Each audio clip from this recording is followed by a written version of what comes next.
दोस्तों नमस्कार। जनता की आवाज़ न्यूज़ चैनल पे आज हमारे मेहमान हैं श्री गोवर्धन सिंह जी, जो बहुत ही जुझारू और जनता की आवाज़ बुलंद करने वाले वो शख्सियत हैं जिन्होंने गवर्नमेंट चाहे किसी की भी रही हो, लेकिन सच के लिए राजस्थान में हमेशा न केवल आवाज़ को बुलंद किया है बल्कि तथ्यात्मक संरचनात्मक प्रतिक्रियाएं भी हर विषय पे दी हैं।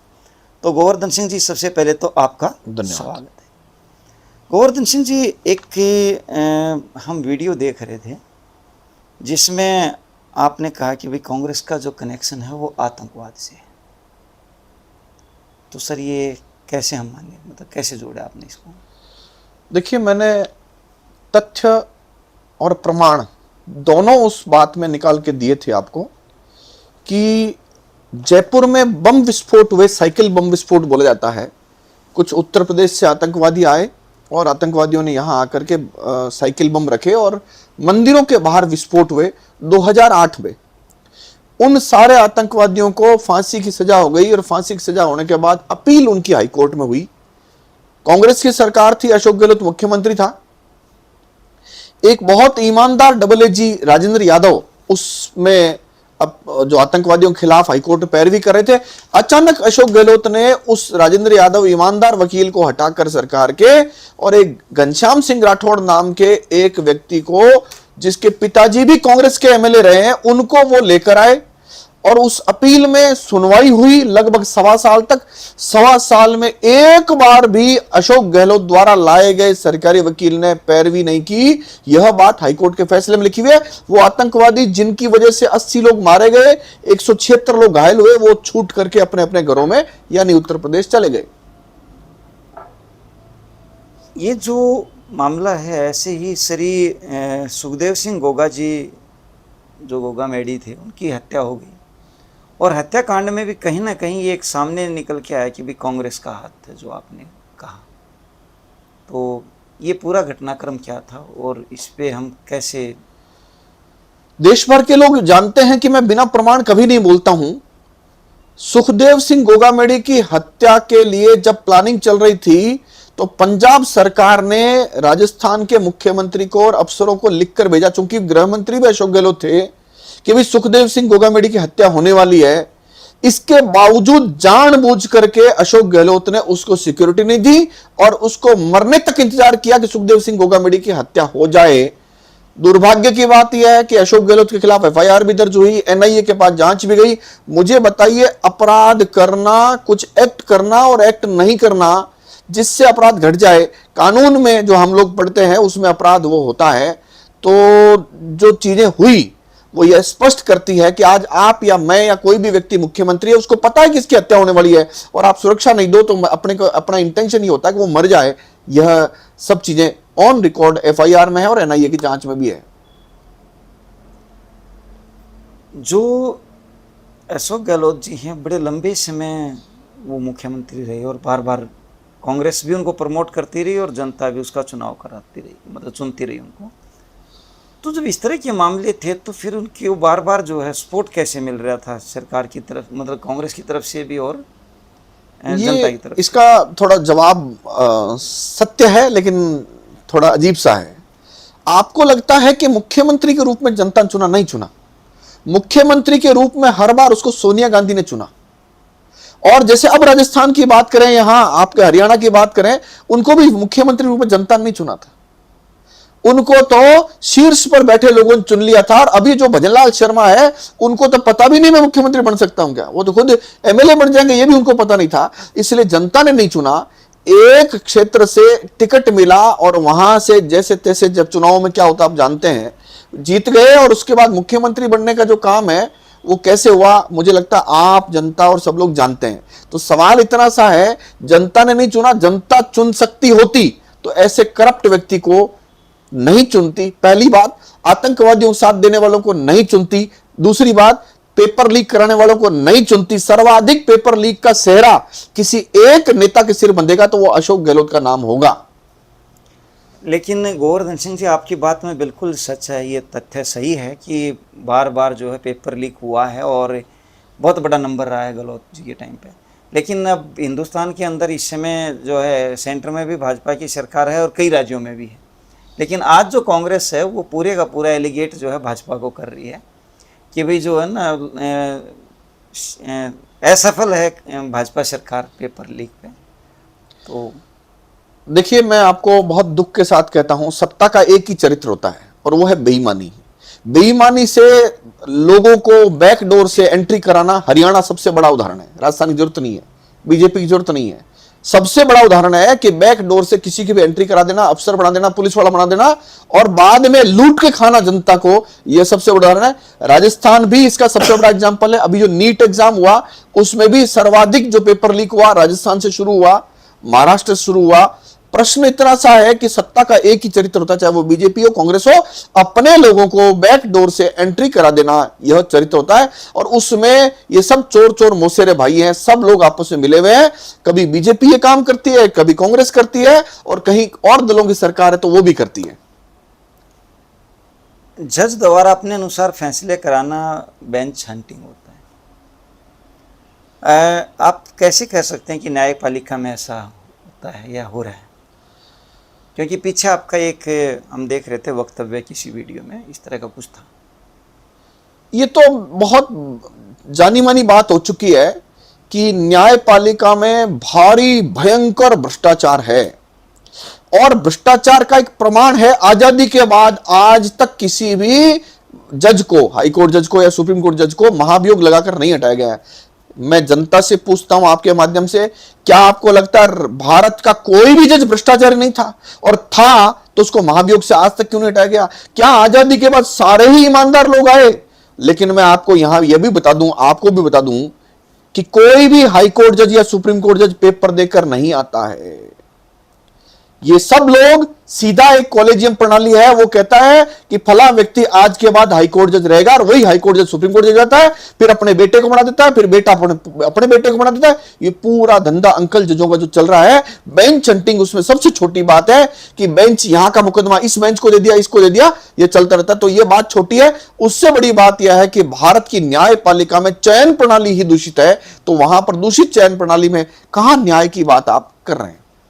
इसका मतलब हम ये कहें कि अप्रत्यक्ष तौर से आज भी वो राजशाही खानदान जो होते थे वही चल रहा है। राजशाही में तो फिर भी किसी भ्रष्टाचारी अपराधी को सजा मिलती थी। लोकतंत्र में अडानी, अंबानी या ताकतवर पैसे वाला कोई भी व्यक्ति या नेता जिस दिन अपराध कर देगा उसका बाल बांकर, मैं प्रमाण के रूप में बताता हूं आपको। राजस्थान का एक एमएलए, कांग्रेस का एमएलए मेवाराम जैन, जिसकी नाबालिग बच्ची के साथ गलत काम करते हुए वीडियो आया, इसके बावजूद बीजेपी सरकार वहां पर आ गई, भजनलाल शर्मा मुख्यमंत्री बन गए, उसका बाल भी बांका नहीं हुआ। वो नाबालिग बच्ची के साथ जो वीडियो था, उस वीडियो पर न तो कोई कार्रवाई हुई, न उसकी गिरफ्तारी हुई, न कोई बात। न्यायपालिका भी किसी न किसी रूप में प्रत्यक्ष अप्रत्यक्ष रूप से उसके साथ खड़ा हो गया। अभी वो मामला सुप्रीम कोर्ट में चल रहा है। गोवर्धन सिंह जी, आप एडवोकेट थे और आप बड़ा अच्छा बोलते हैं सारी चीज़ें, लेकिन आपकी सदस्यता जो है वो रद्द कर दी गई, वो पूरा मामला क्या है? एक बेटी जिसके साथ गैंगरेप हुआ था, उसकी पैरवी मैं कर रहा था न्यायालय में एक वकील के रूप में, और पैरवी करते करते कोर्ट ने, एज एन एडवोकेट जब मैं पैरवी कर रहा था, कोर्ट को सारी बात बताई, तो कोर्ट ने उस समय के डीजीपी राजस्थान और चीफ मिनिस्टर अशोक गहलोत के खिलाफ एफआईआर दर्ज करने का ऑर्डर किया। और उसके बाद मेरे खिलाफ कई सारे मुकदमे, ये जो आपने अभी सवाल पूछा, बार काउंसिल में मेरे खिलाफ कार्रवाई, जो मेरे खिलाफ शिकायत कर रहा है बार काउंसिल का मेंबर, वही खुद को शिकायत कर रहा है, खुद ही जांच कर रहा है, खुद ही ऑर्डर कर रहा है। और उसके बाद बार काउंसिल ऑफ इंडिया में भी वही काम हुआ। लेकिन आपको यहां बताना जरूरी है कि मेरे खिलाफ शिकायत क्या थी। शिकायत यह थी कि हाईकोर्ट जज के जमादार ने रिश्वत ली थी। रिश्वत लेते हुए हमने एंटी करप्शन ब्यूरो में शिकायत दी, एफआईआर दर्ज हुई। जांच के बाद में बार काउंसिल का जो जिसने मेरे खिलाफ शिकायत की, जो राजस्थान का चेयरमैन भी था बार काउंसिल का, उसने कहा कि यह तो होटल में वेटर को दिए जाने वाले टिप या नर्स को दी जाने वाले बख्शिश है, यह रिश्वत होती ही नहीं है। यह मेरी शिकायत की है। और मेरे खिलाफ ऑर्डर करते समय कहा है कि गोवर्धन सिंह ने जब एनरोलमेंट के लिए फॉर्म भरा था तो उसमें पेंडिंग क्रिमिनल प्रोसीडिंग्स, उसमें वो केस नहीं बताए जिनमें ये बरी हो गया। मुझे बताइए, इस भारत की न्यायपालिका कहां तक गिरेगी?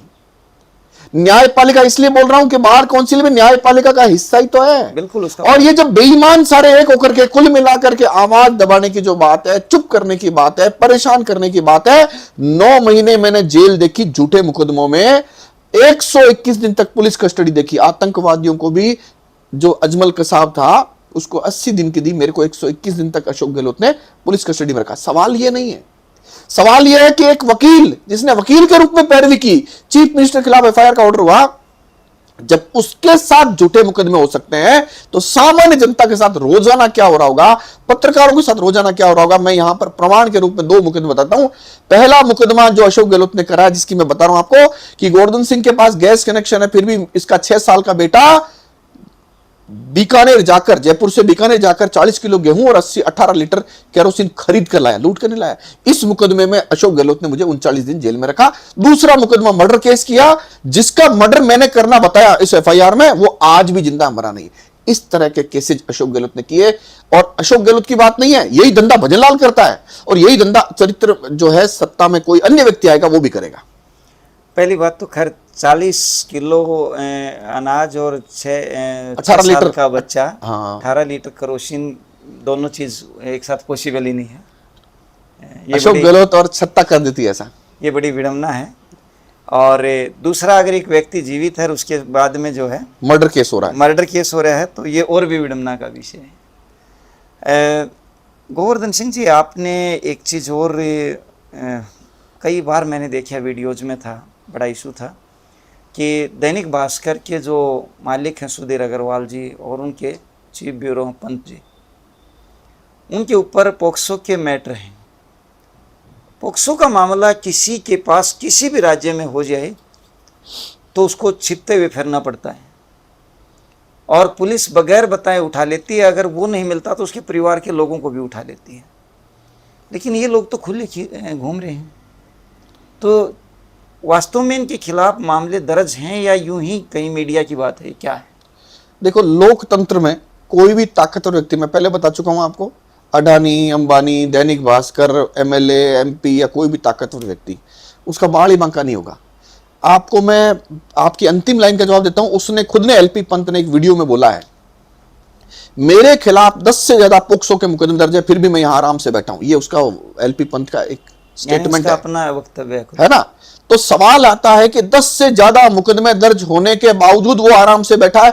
यह उसकी जीत नहीं है, यह भजनलाल शर्मा की विफलता है, बीजेपी की विफलता है कि कानून अपना काम नहीं कर रहा है। यही कोई गरीब आदमी होता, सामान्य आदमी होता, आप होते, मैं होता या कोई अन्य व्यक्ति होता, तो पोक्सो के मुकदमे में अब तक जेल से बाहर नहीं आ सकता था। दैनिक भास्कर के मालिक के खिलाफ 10 से ज्यादा मुकदमे अलग अलग थानों में केवल राजस्थान में दर्ज है, बाकी बाहर तो अलग है।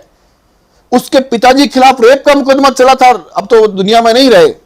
लेकिन प्रश्न इतना सा है, ताकतवर व्यक्ति के खिलाफ कानून काम नहीं कर रहा है। मैं इस बात को थोड़ा जस्टिफाई करता हूं।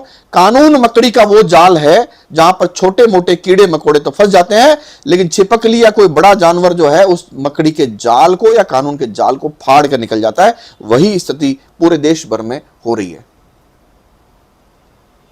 इसमें एक और कड़ी आपने चर्चा की थी कि 55 अमेलों पर स्टिंग किया गया भास्कर द्वारा, और जिसमें से 3 का उजागर कर दिया और 52 पे जो है ना मिट्टी डाल दी, जिसको ना सामने आ रहा। ये पूरा मामला क्या था गोवर्धन सिंह जी? देखिए, ये दर्शक आपके सभी जानते हैं, पूरे भारत में एक व्यवस्था है कि एमएलए एमपी कोई ईमानदार नहीं होता। इनके जो कोष बने होते हैं, एमएलए फंड होता है, वो फंड रिश्वत खाकर ये लोग देते हैं, सामान्यतः ऐसा होता है।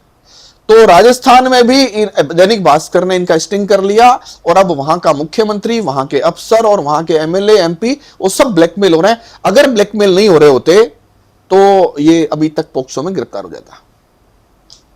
हम ये कह सकते हैं कि वो आप हमें मत छेड़ना, हम आपको नहीं छेड़ेंगे, ये वाली कहानी हो रही है।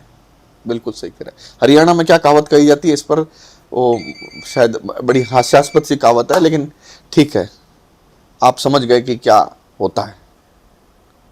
इसमें गोवर्धन सिंह जी एक इशू और सामने आपने उठाया था कि जब ये ब्लैकमेलिंग हुआ, मैटर हम कहें इसको, या ये कहें कि इनका स्टिंग सामने आना शुरू हुआ, तो इन्होंने विज्ञापन देना शुरू कर दिया। विज्ञापन के रूप में एक तरह का भास्कर को पैसा दे दिया। तो आप इसको कैसे मानेंगे, पूरी जनता इसको कैसे मानेगी? भास्कर का तो काम है विज्ञापन लेना।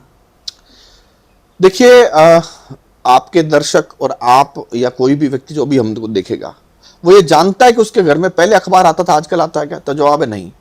टीवी चैनल पर न्यूज चैनल देखने की परंपरा क्या आप देख पा रहे हैं? क्या आप उतना ही देख पा रहे हैं, या अब सभी लोग सोशल मीडिया देख रहे हैं? मोबाइल में जो आ गया वो उसी को देख रहे हैं। न्यूज चैनल अखबार भी अपनी कटिंग जो है सोशल मीडिया पर डालने लग गए हैं। सही बात यह है कि अखबारों का, न्यूज चैनलों का धंधा तो हो गया बंद, अब केवल चल रहा है सोशल मीडिया। तो ये जो धंधा है बंद हो गया जिनका, वो ब्लैकमेलिंग से ही तो अपना काम चलाएंगे। अब इनके दैनिक भास्कर जैसे अखबारों के बहुत बड़े बड़े खर्चे हैं, चैनलों बड़े बड़े खर्चे हैं, तो ब्लैकमेलिंग से ही ये चल सकता है। अन्यथा अब अगर मान लो अखबार बंद हो गया, टीवी चैनल बंद हो गए, तो फिर ये चल कैसे रहे? तो ये केवल एक ब्लैकमेलिंग का काम है। और ब्लैकमेलिंग का प्रमाण है कि जिस दिन दैनिक भास्कर ने एमएलए का स्टिंग जारी किया, दूसरे ही दिन राजस्थान के एक एडिशन में जहां 12 पेज का अखबार आता था, 19 पेज के तो फुल पेज के विज्ञापन आए। मैंने मेरी सोशल मीडिया पर डाला भी था। तो आपकी बात को मुझे लगता है कि यह तथ्य प्रमाणित कर सकता है।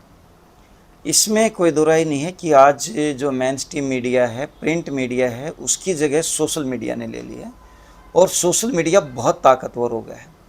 और ये भी बात सही है कि सोशल मीडिया में आई हुई चीज़ पता नहीं कहाँ से कहाँ तक चली जाए। जो सीमा जो है उसकी प्रिंट मीडिया की एक सीमित होती है, और मेन स्ट्रीम मीडिया भी उतना विस्तृत नहीं है।